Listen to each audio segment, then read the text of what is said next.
में, लेकिन लड़की हूं, लड़ सकती हूं, ये धमाल कर सकती है। मोदी में धोती का फाड़ कर, मोदी में नहीं यूपी में धोती का फाड़ करके रुमाल कर सकती है। उनको पहचान न जानते हैं। प्रियंका गांधी का ये अंदाज कुछ कुछ दादी से मिलता है। वो दादी जो आम प्रतिनिधित्व की बात करती थी, लेकिन कांग्रेस में जैसे परिवारवाद एक कोड़ बनकर, एक कैंसर बनकर के छा गया था। पता लगता था कि हुड्डा साहब के कोई रिश्तेदार हैं तो वो यूपी से लड़ रहे हैं, रहते राजस्थान में, फलाने फलाने नेता हैं रहते कहीं हैं, लड़ उत्तर प्रदेश से स्थापित कर रही हैं। कांग्रेस इतने सालों में पहली बार दिखा रही है कि जमीन से जुड़े हुए नेताओं की हम इज्जत करना जानते हैं। उन्नाव हो या लखीमपुर खीरी हो, पूनम पांडे हो या जो भी हो, ऐसे लोगों को टिकट दिया गया है जो सरकार के सताए हुए थे। उन सरकार के सताए हुए लोगों को टिकट देने का मतलब सीधा सीधा यह है कि आम आदमी को, आम महिला को कांग्रेस ने पहली बार उत्तर प्रदेश में टिकट बांटे हैं। जिसने अपनी बेटी का बलात्कार होते हुए देखा, जिसने अपने पति की मौत को होते हुए देखा,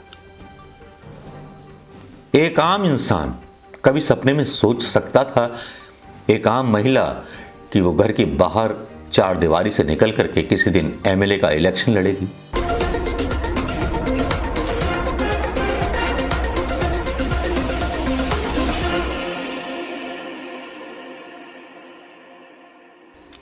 दोस्तों नमस्कार, मैं मनोज कुमार शर्मा एक बार फिर आपके बीच में सियासत का वो नया अंदाज जो आज देखने को मिल रहा है। जबकि कुछ पार्टियां जो हैं बस दल बदल पर भरोसा कर रही हैं कि बिहार इस तरफ बह निकली है। पुराने सिक्के, खोटे सिक्के एक पार्टी को छोड़ करके दूसरी पार्टी को उत्तर प्रदेश में ज्वाइन कर रहे हैं। लोगों ने अनुमान लगाना अभी से शुरू कर दिया है कि समाजवादी पार्टी जो है विन करेगी। लेकिन समाजवादी विन कैसे करेगी? क्योंकि वहां पर जितने भी भारतीय जनता पार्टी का जो कचरा गया हुआ है, वो जो है अखिलेश की फांसी की, मतलब गले की फांसी का फंदा बन सकता है।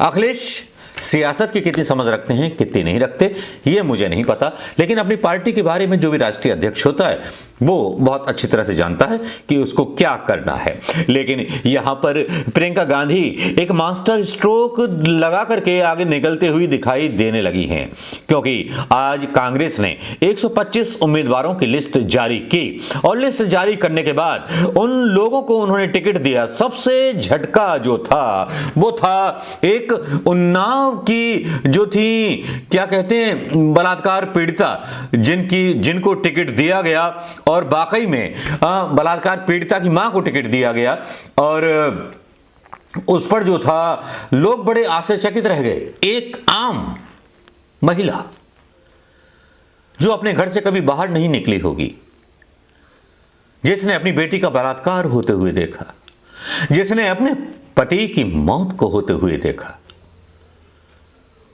एक आम इंसान कभी सपने में सोच सकता था, एक आम महिला, कि वो घर के बाहर चार दीवारी से निकल करके किसी दिन एमएलए का इलेक्शन लड़ेगी?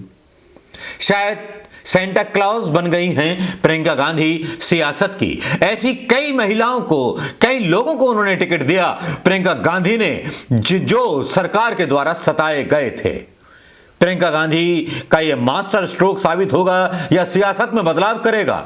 प्रियंका गांधी ने एक प्रेस कॉन्फ्रेंस की, क्या क्या बोला, किस किस को टिकट दिए, उन्होंने खुद बताया। सुन लीजिए ये प्रेस कॉन्फ्रेंस के कुछ हिस्से, कुछ आईएनसी की तरफ से जारी किए गए वीडियो के वो हिस्से जो मैं यहां डालना चाहूंगा, उसके बाद विश्लेषण करेंगे इस सारी चीजों को।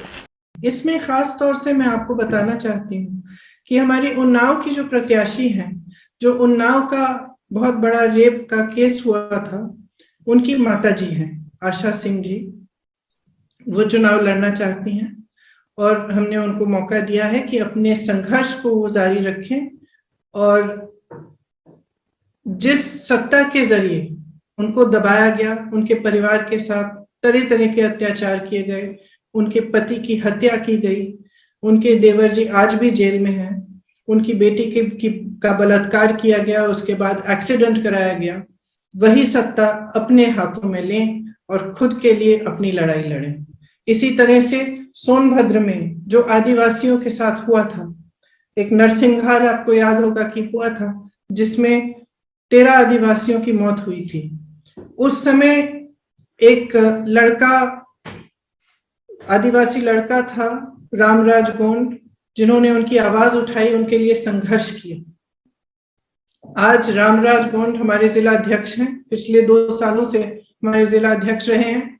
उन्होंने राजनीति करनी शुरू की और आज वह सोनभद्र में उम्भा से वह खड़े होंगे और इस संघर्ष को जारी रखेंगे।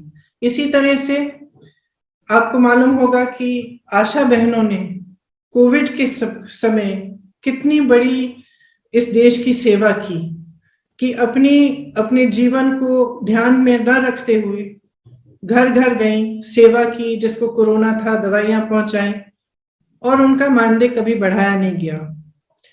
उस मानदेय को बढ़ाने के लिए एक संघर्ष किया गया था। इसमें पूनम पांडे जी आशा बहू हैं, वह उन्होंने संघर्ष को मजबूती से उठाया। हाल ही में आपने देखा होगा एक वीडियो में उनको खूब पीटा गया, पुलिस ने उनको पकड़ा, प्रशासन ने उनको मारा पीटा, बस में घसीट के ले गए, उनके ऊपर बैठ के उनका गला दबाया कि तुमने हिम्मत कैसे की ये सवाल उठाने के लिए। तो पूनम पांडे जी भी शाहजहांपुर से चुनाव लड़ रही हैं। उन्नाव हो या लखीमपुर खीरी हो, पूनम पांडे हो या जो भी हो, ऐसे लोगों को टिकट दिया गया है जो सरकार के सताए हुए थे। उन सरकार के सताए हुए लोगों को टिकट देने का मतलब सीधा सीधा यह है कि आम आदमी को, आम महिला को कांग्रेस ने पहली बार उत्तर प्रदेश में टिकट बांटे हैं, जी भर के बांटे हैं उन लोगों को जो जमीन से जुड़े हुए थे, चाहे वो गौड़ा हो, चाहे वो कोई भी आम लोग हों। प्रियंका गांधी का ये स्टाइल जो है राजनीति में धमाके मचाने के लिए काफी है। प्रियंका गांधी और नेताओं से अलग अपना मापदंड स्थापित कर रही हैं। कांग्रेस इतने सालों में पहली बार दिखा रही है कि जमीन से जुड़े हुए नेताओं की हम इज्जत करना जानते हैं, उनको पहचानना जानते हैं। प्रियंका गांधी का ये अंदाज कुछ कुछ दादी से मिलता है, वो दादी जो आम प्रतिनिधित्व की बात करती थी, लेकिन कांग्रेस में जैसे परिवारवाद एक कोड़ बनकर, एक कैंसर बनकर के छा गया था। पता लगता था कि हुड्डा साहब के कोई रिश्तेदार हैं तो वो यूपी से लड़ रहे हैं, रहते राजस्थान में, फलाने फलाने नेता हैं रहते कहीं हैं, लड़ उत्तर प्रदेश से रहे, टिकट उनका हो गया, जबकि उनका कोई जनाधार नहीं। लेकिन अब कांग्रेस ने जनाधार वाले नेताओं को टिकट देना शुरू कर दिया है।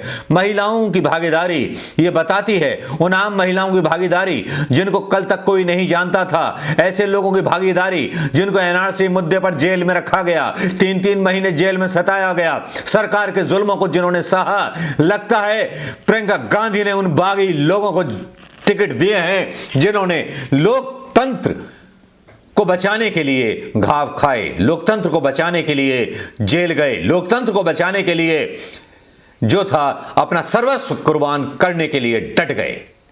एक नाम पंखुड़ी पाठक, एक नाम आभा चौधरी, ऐसे बहुत से नाम हैं जो डट करके मुकाबला करती रहीं। ऐसी महिलाओं को सलाम, प्रियंका गांधी को सलाम, और उस जज्बे को सलाम जिस जज्बे ने प्रियंका गांधी को, शायद किस तरह से किसने उनको सुझाया ये आइडिया कि एक कांग्रेस जो कल तक कही जाती थी परिवार वालों की पार्टी, आज आम महिला की पार्टी बन गई है कांग्रेस उत्तर प्रदेश के अंदर। और उत्तर प्रदेश में जो होगा, जो धमाल होगा, जो तुरुप का इक्का प्रियंका गांधी ने चला है, ये सारे लोगों पर भारी पड़ेगा।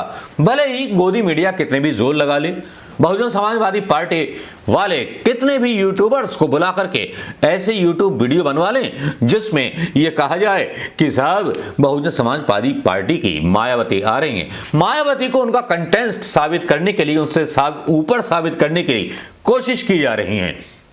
लेकिन यहां प्रियंका गांधी अलग राजनीति हट करके चल रही हैं, जहां मैं लड़की हूं लड़ सकती हूं कि कैंपेन का नारा देती हैं, वहां दूसरी तरफ दूसरी पार्टियां बस जातिवाद में, समाजवाद में और क्षेत्रवाद में, आरक्षणवाद में बस घुसी रहती हैं, जिनके पास कोई काम नहीं है। कोरोना के टाइम पर मायावती हो या अखिलेश हो, सब गायब थे। कांग्रेस के लोग काम कर रहे थे, लेकिन यहां सारे के सारे गायब थे। और सारे के सारे गायब होने के बाद आज कितनी बेशर्मी के साथ वोट मांगने जनता के बीच जा रहे हैं। इन्हें बस अपनी जाति का सहारा है, ओबीसी का सहारा है, इसलिए जाति वाले नेता जा रहे हैं समाजवादी पार्टी में, लेकिन लड़के हूं, लड़ सकती हूं, ये धमाल कर सकती है। मोदी में धोती का फाड़ कर, मोदी में नहीं, यूपी में धोती का फाड़ करके रुमाल कर सकती है। मैं मोदी का रुमाल फट जाएगा तो बचेगा क्या यार, समझा करो ना। ऐसे ही निकल गया था मुंह से, हैं? जुबान स्लिप हो गई थी भाई, मोदी जी माफ करना। तो दोस्तों, कैसा लगा ये वीडियो, कैसा लगा ये आकलन, थोड़ा मजेदार अंदाज में फिर से कोशिश करूंगा, लेकिन ये डिपेंड करता है कि आप कितना पसंद करते हो इसे। नमस्कार, जय हिंद।